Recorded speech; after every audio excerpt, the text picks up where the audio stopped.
Blake Lively, Part 8. What is she really like? Hello, I'm H.G. Tudor. We are going to consider further evidence from third parties about their interactions with Blake Lively. We're doing this to ascertain to what extent does Ryan Reynolds influence his wife's behaviour. Is his narcissism something that plays a part in the way that she conducts herself? Or is there more to it?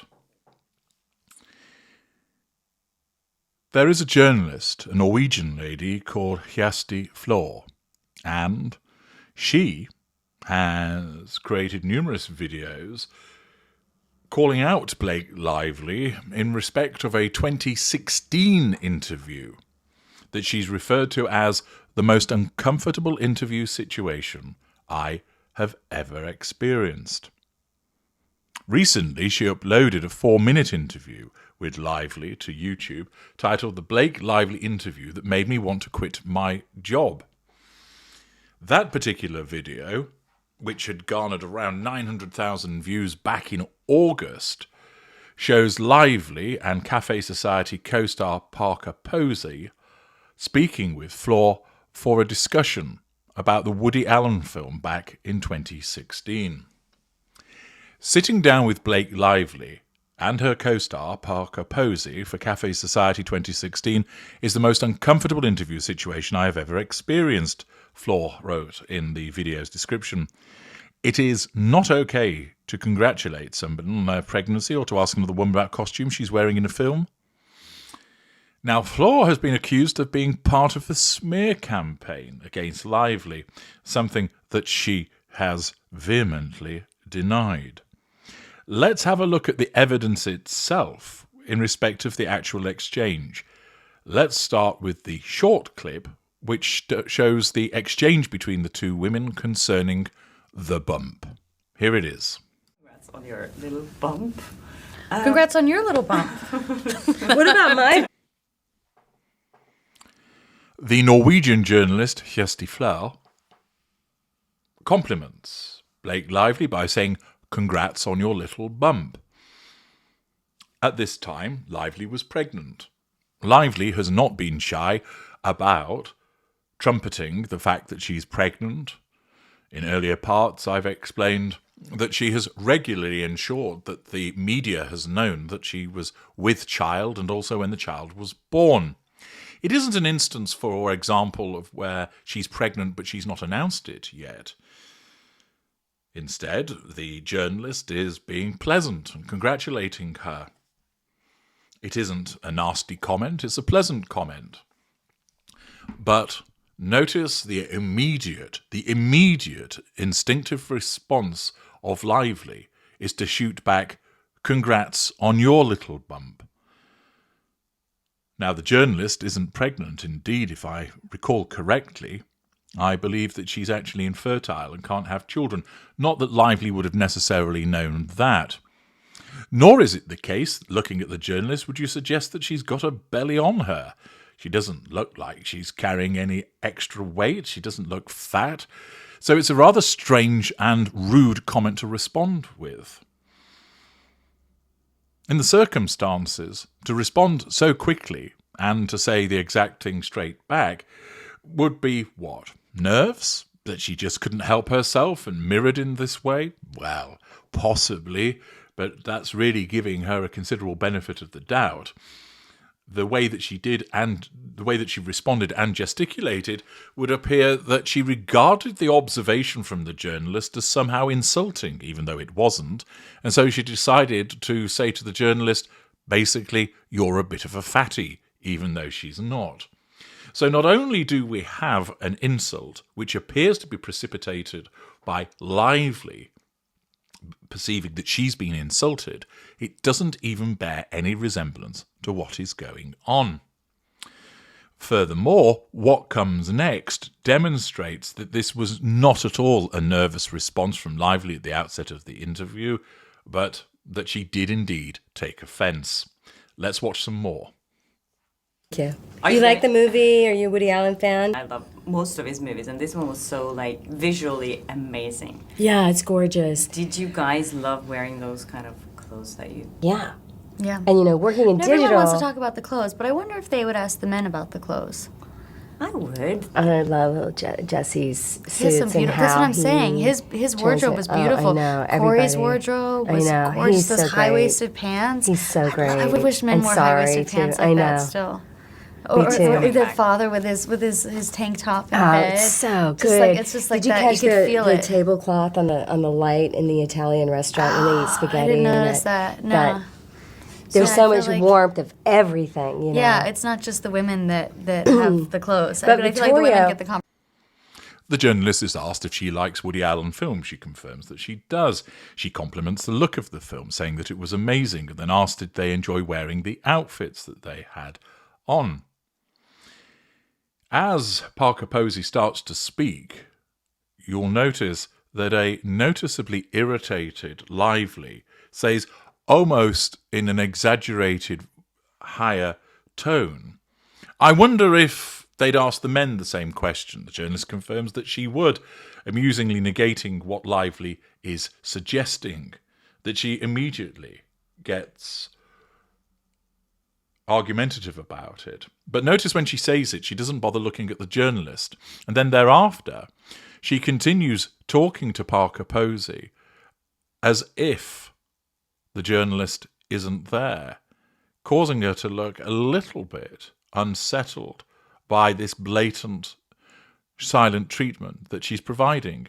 Eventually she does turn to her, but in the course of the interview, ordinarily you would respond to the person that's asking the questions, or that you would look at one person and then the other, engaging both in the conversation.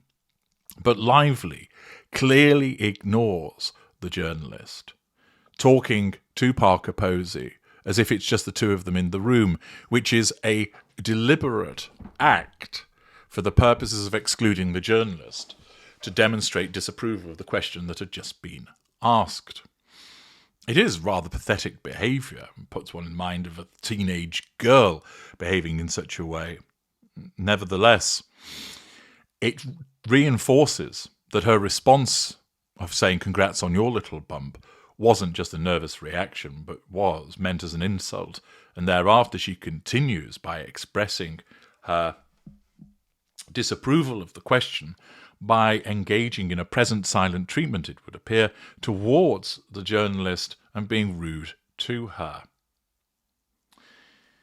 Thus, we have some early footage demonstrating the unpleasantness there of Blake Lively. We now turn to an interview that took place in 2022, where Lively was interviewed by Forbes magazine and was talking about her involvement in films. I haven't included this footage because of copyright reasons. She states, sometimes I would have people who really resented that because they were like, well, we just hired you to be an actor. Yet when I went in the meetings, I would just seem like I'm just there to be the actor and ready to get the gig. I wouldn't reveal that I actually need to have authorship in order to feel fulfilled. So I think for them sometimes that might have felt like a rug pull, because you're like trying to assert yourself into something that we didn't hire you to do. This is an interesting admission because you'll be aware that one of the major criticisms of Lively in relation to It Ends With Us is the argument that she has sought to take over the production. We'll be looking at that later. But here is another instance where she exhibits behaviour where she thinks that she's being upfront and fair, but lacks the awareness to realise that she's actually giving away something about herself by showing that she doesn't feel fulfillment unless she's got authorship. In other words, she doesn't have that feeling of satisfaction unless she has control. That is a telling remark. It also shows a lack of boundary recognition and a sense of entitlement by talking that she has to insert herself into something where they've only hired her to act, but she seems that it is appropriate for her to do more. In the same interview, she went on to state, it's just as important to say, okay, I believe in this and that's why I'm standing up for it. And that's why I'm not being difficult. And then there are other moments to go like, am I the arsehole in the room? Like, what is happening here? I would show up on a set. I knew that they just wanted me to show up and look cute and stand on a little pink sticker where I'm supposed to go and say what I'm supposed to say. But I also knew that like that wasn't fulfilling for me, that I wanted to be a part of the storytelling, that I wanted to be part of the narrative, whether that be in the writing and the costume design and creating the character. And sometimes I had directors or producers or writers who would welcome that and invite that once they saw that I was able to offer that. And sometimes I would have people who really resented that because they were like, we just hired you to be an actor. Yet when I went in the meetings, I would just seem like I'm just there to be the actor and ready to get the gig. I wouldn't reveal that I actually need to have authorship in order to feel fulfilled. Again, she's demonstrating that she wants to get involved. Now, that could just be somebody that wants to be enthusiastic, but it also could be interpreted to demonstrate an individual that has an innate need for control, that doesn't care about the impact that it has upon other people, that she needs to put herself at the center of things, irrespective of whether it irks or annoys people. And the way that she portrays this is that she describes it as, I don't see anything wrong in behaving this way, which could suggest a lack of awareness. Lively, of course, complained that Baldoni had engaged in sexual harassment of her, and, for instance, that calling leggings sexy amounted to sexual harassment. She's portrayed herself as a victim of supposed sexual harassment. But let's have a look at one of Lively's advertisements for her product, Betty Buzz. Let's look at this, and then you can consider what it shows you. There's a reason all men love Betty Buzz. Because at Betty Buzz, we don't test on animals. We test on men.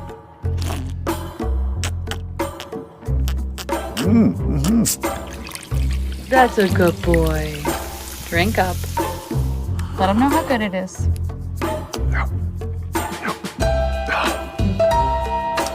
Betty Buzz.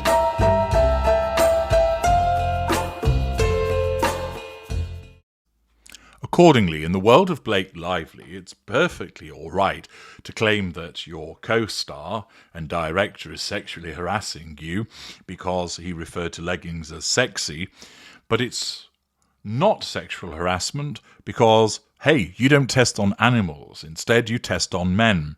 And it's quite all right to show a half-naked man who's buff and cut, who is then forced to drink the cocktail, that he has to stand there whilst it's forced down his throat, and then to be told, good boy, let them know how good it is, as he's forced to drink it in one.